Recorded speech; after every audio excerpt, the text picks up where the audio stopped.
Sekali namanya program mecanggul,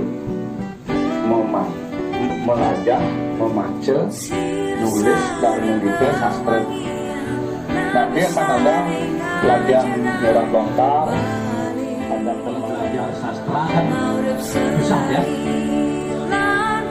Sedikit anak-anak yang rumah belajar itu supaya menyelesaikan, belajar sambil bermain. Nanti utamanya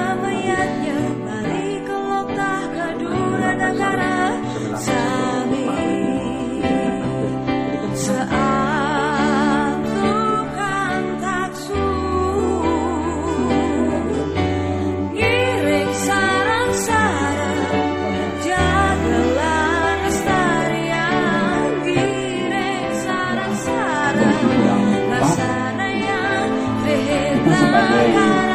Masukan tiga yang akan melahirkan nanti asalnya atur-atur macam baik yang dua